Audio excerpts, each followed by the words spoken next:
evening. Welcome to the Tues Principal Chiropractic Call. Sponsored by DE and Band of Brothers. It's getting close to DE time. We're about a month away from DE. I can't believe it's already happened so fast. Again, this is chiropractic's birthday month, so hopefully everybody's celebrating that and explaining to everyone your patients about what's going on, what happened in 1895 this month. We got a special treat, a special guest tonight. This gentleman graduated from Life College in 1981. And he said one of his classmates was Paul Rose, and kind of saying how they took for granted some of the doctor said, and he was just recanting all this DE stories when he was a student. He first started his practice in 1984 in Atlantic City, practiced in Atlantic City till 2004, and then he bought a building in Pleasantville, New Jersey. He's been in New Jersey practicing since 1984. After graduating in 81, I met this gentleman. He's a great guy, just a lover, a server, and most of the time he just kind of blends into the crowd. But once you get to know him, he's engaging and just an awesome man. He's again from Pleasantville, New Jersey. Dr. Tom Miller. Before we go to Tom, I just got a few announcements. Make sure that you get registered at the DE October 13th through the 16th. I'll repeat that a month from today, October 13th through 16th. And if you're in Georgia, the GCC golf tournament is Thursday. And obviously, if you're a real chiropractor, you're adjusting patient, not golfing on Thursday. But you need to support GCC. If you're in Georgia, jump in there and go out and have some fun. Play some off and raise some money for chiropractic and one of the finest state associations in the land. With no further ado, let's hear for or give it up for Tom Miller. Take it over, brother.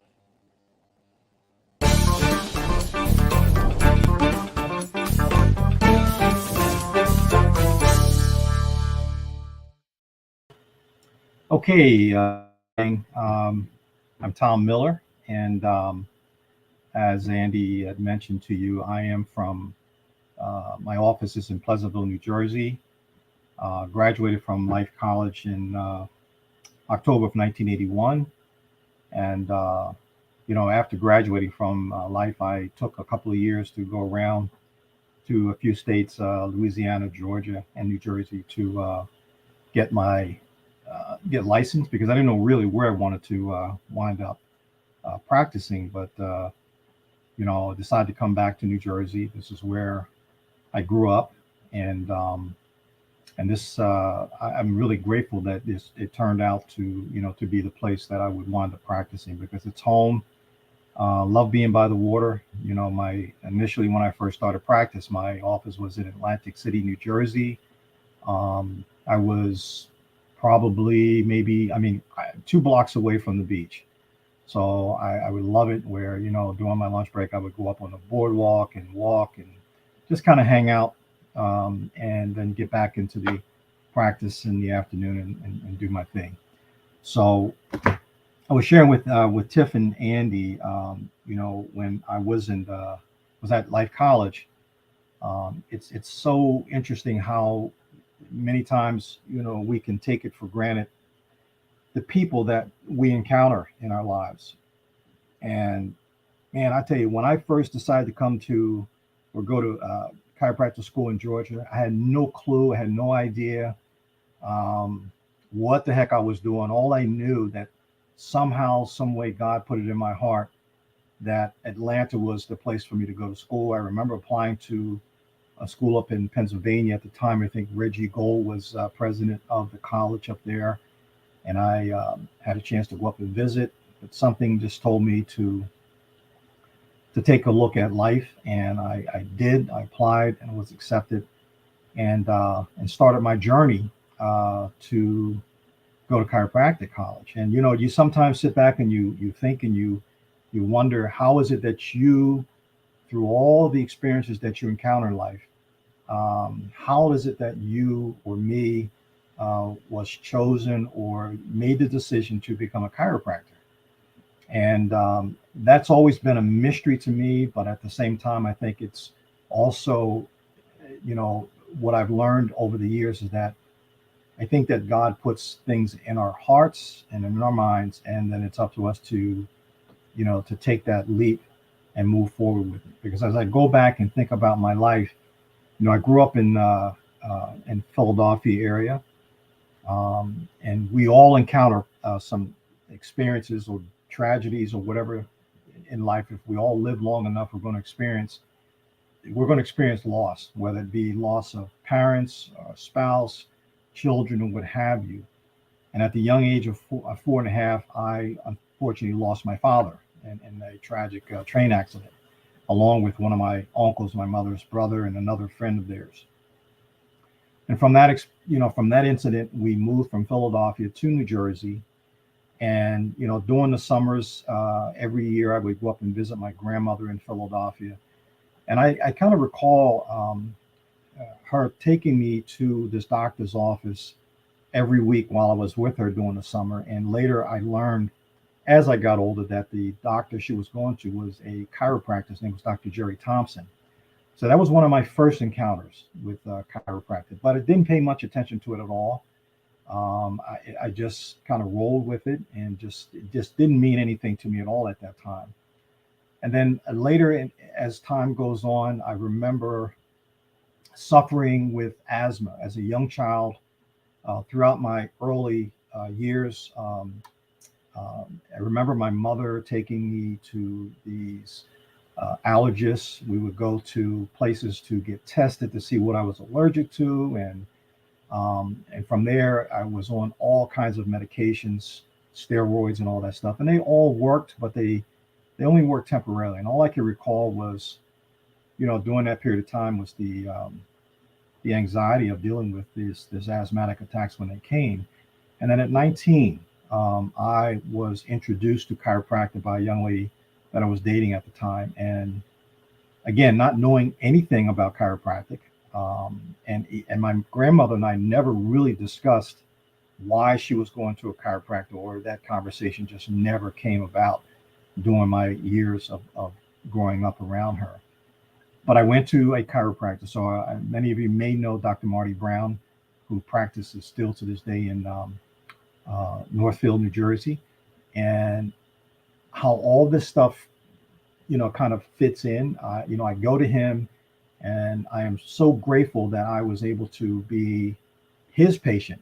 And I, not at that time, not knowing any other chiropractors, I'm just glad I went to him because he was a very principled, um, straight chiropractor who really taught me about how the body works and the whole concept of subluxation, how it impacts my body and how it functions. And so from there, I'm adjusting and getting adjusted on a regular, consistent basis. And I'm telling you, within about 6 months, from that point on, I recall not ever having another asthmatic attack. And so for me, that became the catalyst. I had gone to school. I actually went to college, graduated, came home, worked as an academic advisor at Stockton, now which is Stockton University. And while there, I made a decision that I wanted to go back to school to become a chiropractor, and went and got all my pre-med sciences, applied to life, got in, and then all the rest is history. And so um, what I really wanted to share with you guys tonight is um, what I call my, preparing for the day with rituals, because I think that for me, as I said, I've been in practice for 38 years now. And I know that in order for me to have been able um, to have the longevity that I've had in practice, and 38 years is maybe not a lot for some people, but for me, um, it's been a really great experience. So, and I just am at a point in my life right now. I'm 69. As I said, I started being a chiropractic patient when I was 19 years old. And so one of the things that I'll go over some of the things that I do on a daily basis. And I do miss these things sometimes, but for the most part, this is how I kind of live my life in order for me to really live what I call the chiropractic lifestyle. Okay. An innate, what I call an innate driven type of lifestyle. And so one of the things I do is I get up in the morning. I'm usually up around 5:30, 5:45 in the morning, getting my head right. And I will typically be at the gym between 6:15 and 6:30. I get there, I spend maybe an hour. I don't, there was a time that I would go to the gym, spend 2 hours. Don't need that anymore. Okay. So when I'm on my cycle, I usually try to get about 24 to 30 minutes on my cycle. And I go to the gym Sunday through Friday. And this is my pattern. I'm there. Saturdays I take off because Saturday is the Sabbath day for me, and that's when I take time out to go to service and honor the Sabbath day. So when I'm at the gym, I will cycle for about 24 minutes to 30 minutes. And while I'm there, I'm actually trying to really get my mind ready for the day. So I'll do like a meditation that I got from Dr. Joe Dispenza called the Change Game. Really, what I want to do is in the morning because I realize how it's so easy for us to get caught into the negativity of things going on in the world. So I make sure that I don't spend time watching the news in the morning or in the evening before I go to bed because I don't want to put that stuff into my subconscious mind. So while I'm on the cycle, I'm doing a meditation to program my mind for the day. So it's kind of like future pacing myself, getting my mind right, getting a state that I want to have, visualizing my day so that when I see my patients coming into the office, getting adjusted, feeling excited, and being blessed for the adjustments that they're receiving. Okay. Um, to me, that's important because I don't want, as I said, my mind to be running wild all over the place because I really believe that, scripture talks about that we don't fight against flesh and blood, but by principalities in high places. So I really believe that there's stuff out in the environment that if we allow our minds to lie dormant, we could pick up on all kinds of negative stuff, and that becomes the thing that drives us through our day. So I don't want that to happen to me. And so that's how I go about programming myself. The next thing that I do is during the when I'm at the gym is I do my workout. And as I'm going through my workout, I literally look at it like I'm preparing my vessel. I mean, I really look at this vessel that I am, my spirit is living in. I look at it as a way for me to really get it working in a really optimal level so that I can actually go out when I'm going to serve patients and, out in the community, whatever, that I can be the best me that I can be as I'm presenting myself to whoever is in front of me. My theory is that has always been like when I go into my office, I want to make sure that that patient that is in front of me is getting the best of me. I don't want to be clouded by any kind of negativity that's going on in my life. I want to make sure that when I get up in the morning that I'm working through those things so that, again, as I'm saying, as I'm allowing this innate to come through me, that as I go and touch my patients, that they're getting the best that they can possibly get from me during that encounter that we have. Um, I always remember Dr. Sid saying, who can anchor to an unanchored mind? And to me, again, these are some of the little jewels that he would throw out at us. And I know it's a BJ quote. And so I took it a little further and I say to myself, who can anchor, who can connect with an unhealthy chiropractor? Okay.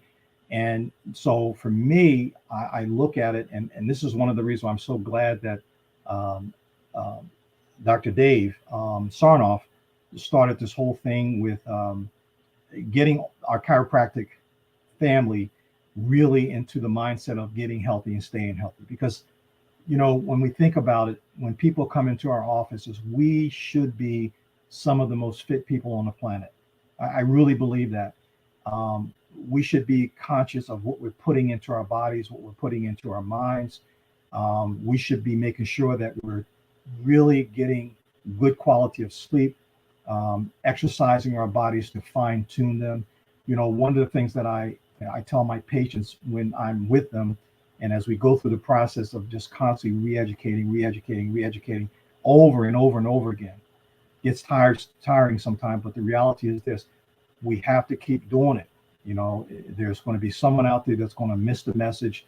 They're going to come in, they'll get adjusted, they'll stop care, and maybe they'll come back at some other point. But when they do, we have to keep really educating them about the importance of taking good quality care of themselves. So one of the things I tell my patients all the time is that as we get older, we got to work towards getting stronger. Okay, not doing less. You know, when I hear people talking about retiring and, you know, even if you do, my thinking is you still have to do things to maintain optimal high quality health. So for me, when I'm with my patients, I'll tell them you have to go into the gym. You have to work. You got to make sure you're getting adjusted on a regular, consistent basis. For me, I think that people should be getting adjusted at least once a week at very minimal. Okay, getting checked and adjusted. If they don't need to be adjusted, obviously they don't. But at least get in and get in checked at the very minimal twice a month. Okay. So again, I just believe that it's a duty of ours as chiropractors that we should be in the best health possible. And there's no questions about that. You know, I can't imagine someone coming to me and I'm just like grossly overweight, can't breathe, just not taking good care of myself. Okay. So it's just important to me that we do that. And again, I just want to, you know, really thank Dave for making that step forward and initiating that type of mindset for all chiropractors, male and females. Okay. And this is something that once we do that, hey, we can teach that to our patients. And not only do we have the ability to teach that, but they're going to look at us and they're going to say, you know what? I really want what it is that you have. Okay. And I think that's an important thing. Now, the next thing is when I finish my workout. This again, getting back to my rituals. I get done, I come home, I get showered, and I sit down. And many times I'll do, if I'm not on the 7 o'clock call in the morning for the 49 breaths, I'll do it on my own. I have a sauna in my home, I have a steam room, whirlpool bath. I have all that there because I always wanted to make sure that the things that I love to have at a gym that I have at my house. So I come home. Many times I'll go into my sauna. I have an infrared sauna, and I'll go in there and I will sit in there for 30 to 45 minutes. And while I'm there, I'll do my 49 breaths. I'll do some reading. I'll be listening to something, and that helps me to again to get anchored, to really kind of anchor myself to make sure that I'm putting the right stuff into my mind, so that I can, when I walk out of this house, I want to make sure that I'm able to do the things that God has called me to do. Okay. Then again, I do more visualizations. I'll read some philosophy, or I'll listen to something positive on YouTube. I'm always doing something because my theory and my thinking is that if you don't fill your mind with what you want, something else is going to come along and put something in. Okay. And so with that, one of the things that I've taken on as a habit, as a daily ritual, is creating what we call a gas card. And this is something that I got from Dr. Dean DePice. I mean, it's something that to me just makes all the sense in the world.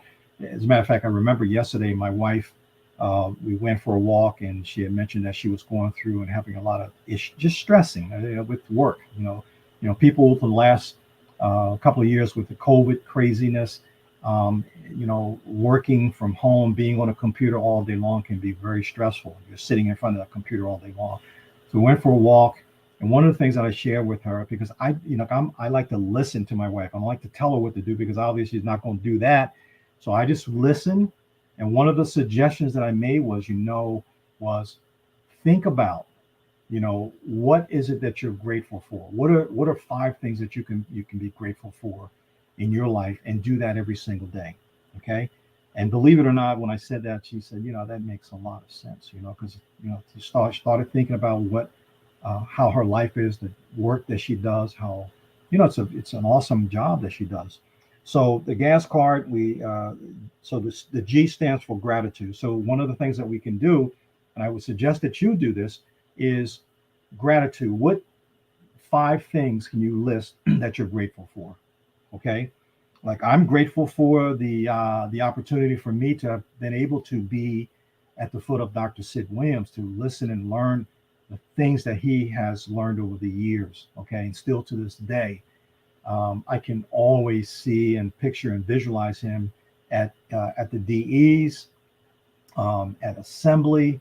I always remember when he came up to North Jersey at the Meadowlands, and I remember that day clearly because I remember Herschel Walker was playing for, I think, Dallas at the time, and he came. So it was so many things that I'd be grateful for. I'm grateful for Dr. Zickelfus. I mean, this guy, I can tell you guys, everybody, you know him, but I've had times where I could actually sit down on the table with him and just talk and share things with him.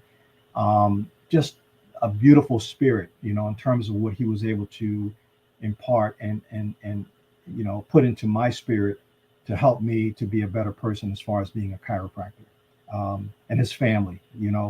Um, so as we move through this, the A in the gas the card is got the G, got the A. A is an action. So what one action can you take to improve my body, my relationship with God, my relationship with my wife, relationship with my business, in terms of my practice? What action can I take?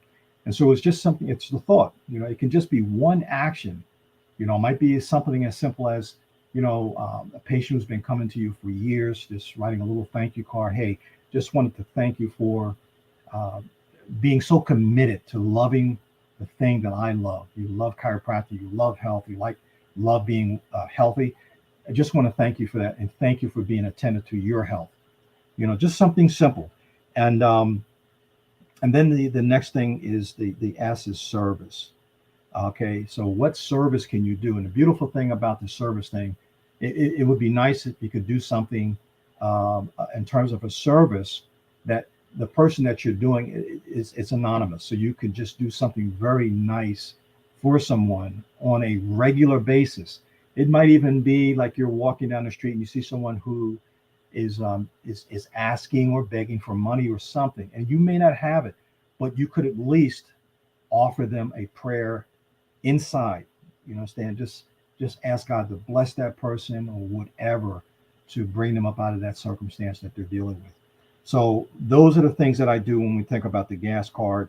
So again, gratitude, action, and also service. Now, one of the things that I do also, and because I got caught up in this years ago, and some of you may have experienced this now. I used to really get when I used to come to DE and I used to hear all these guys talking about they're seeing 5, 6, 7, 800 patient visits a week, and I wasn't. And so what I've learned to do is I don't want to, and I don't think any of us should do this, is to compare ourselves to the next guy. Okay.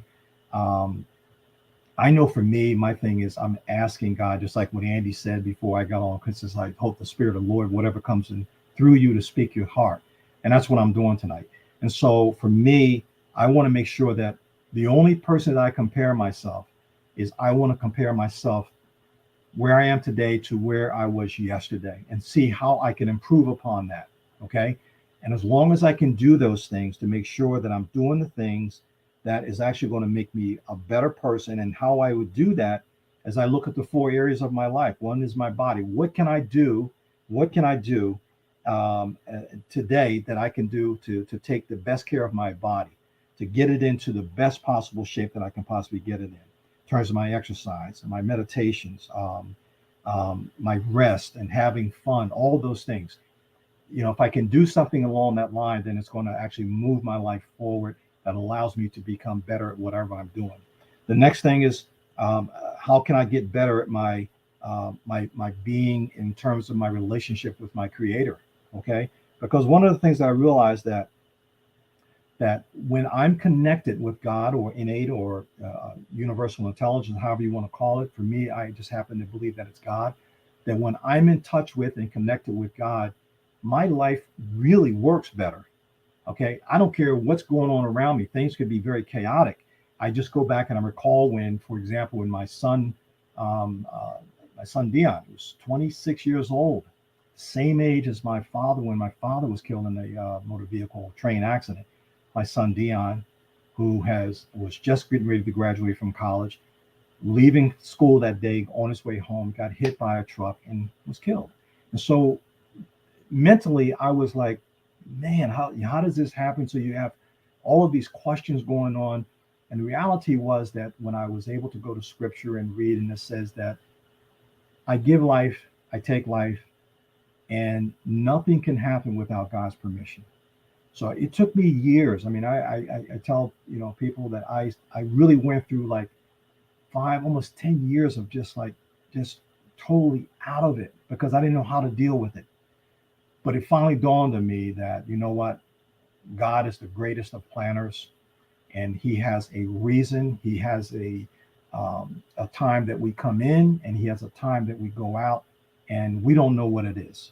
And so all I know is that God, in His own wisdom, has a plan for us. So for because of that, what I've done is I've, on a daily basis, really started looking at what can I do on a regular basis to strengthen my relationship with my Creator. Now, for me, I read the scriptures because that to me is like a blueprint foundation point. And so when everything happens in my life, I usually use the scriptures to bounce off to see, okay, what does that say about this? And then I can use that to move my life forward. Okay. So that, you know, and then the third thing is my relationships. Um, and how am I showing up in my relationship with my wife and my children? Okay. To me, family is just it for me. It's God, my family, my practice. So I want to make sure that I am being the best that I can possibly be. Again, based on what I see and learn and understand from Scripture, in terms of my relationship with my wife and my children, my parents, my brothers, my siblings, all those things, they become important. And really, the same thing is true with my staff and my patients. I want to be able to be the best that I can be in terms of as being a leader, husband, the man, the father, however you want to look at it. I want to make sure that I'm learning as much as I can to be the best that I can be in those relationships. And the last thing is in my business. Okay.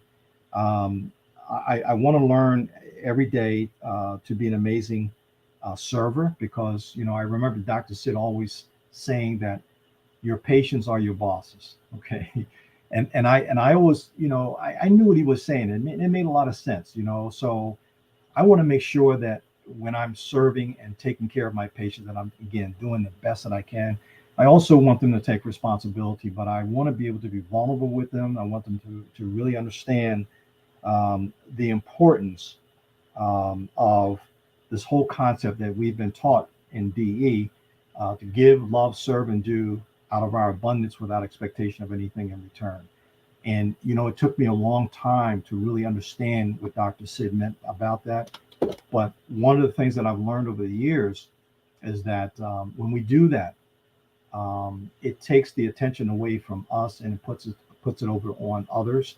I know that when my life seems to be in turmoil, is because I'm looking at me and not thinking about the world and other people out there. So to me, it becomes very important that we look at it that way, because when we give, love, and serve and do out of our abundance, then God knows we have no clue, no idea where this abundance that God has for us is going to come back to us. Okay.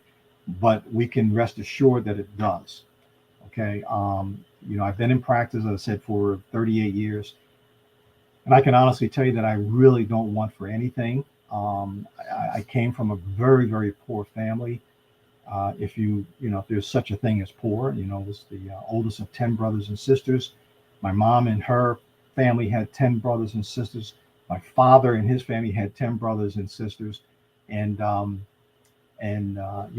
wife and I and my brothers and sisters, we sit around. The other day, we had a celebration with my mother, who just turned 88 on Monday. And I'm telling you, she is just in wonderful health and wonderful shape, has all her faculties. And we're grateful to God for that. So there's so many things in life that I'm grateful for. So I want to, end tonight, just want to share this scripture with you. And I want to put my glasses on so I can see this here, but it's in Proverbs 3:5-6. And I really, really want you to get this, because this is how I've been able to live my life. And I, look, we all go through our ups and downs. We're all going to have challenges in life. But I'm a firm believer that when we have this foundation, the DE foundation, the DE principles, we have God in our lives, we're going to be able to move through those challenges. Um, Even though we may be hurting and we may be aching, getting through those obstacles with God in our lives is going to be a whole lot easier, I think, when we do that. So this scripture here, and I want to leave you with this, is Proverbs 3:5 and 6, and it says, "Trust in the Lord with all your heart, and lean not on your own understanding. In all your ways acknowledge Him, and He will make your path straight." Okay, and I just firmly believe that. When we sit down and think about, I've always thought about, I mean, the first guy who ever climbed the highest mountain, where did he get the blueprint from? Okay. And the only thing that I could ever come up with is that he must have gotten quiet, listened to his innate, and allowed God to direct him. And I think that for us is, if we are able to do the same thing, that if we would just stop. And remember, again, something I want to say, Dr. Dean DePice taught us the BOSS acronym. Be aware, for the B, O, observe, S, slow down, and the other S, stop. Just stop and realize that God is in control. And if we turn our lives and our wills over to Him and ask Him to guide and direct us, I think that our lives will be so much better off. And so I really want to thank all of you guys out there who, and especially you, Andy. I remember the day you asked me at last DE would I be willing to speak. And the first thought that came to my mind was, no, not me. But you know what? When I called you a year or two ago and asked you that I needed to talk to you, you didn't hesitate. And so I feel that, when these opportunities come up, I hear people all the time saying, don't, say yes, don't say no. And so I'm like really grateful that you called on me tonight to speak. And I hope and pray to God that what I had to say tonight has been some, impact in somebody's life out there. And thank you for having me be here. Good night.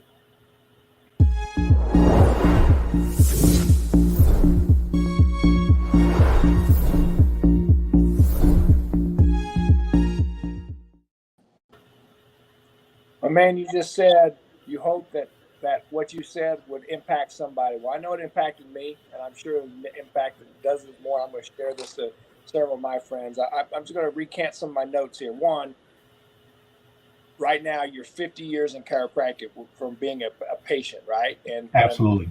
you spend every day working so hard to get the vessel right. You're still learning, you're still working, still turning the crank. That's amazing. I love the gratitude, action, and service. And of all things, just 5 things to be grateful for. That's what a way to start your day and what a way to finish your day. What are 5 things you're grateful for?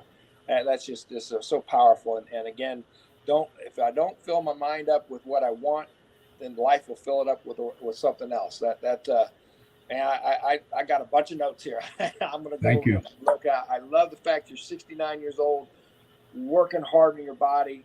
And, who can anchor to an unhealthy chiropractor?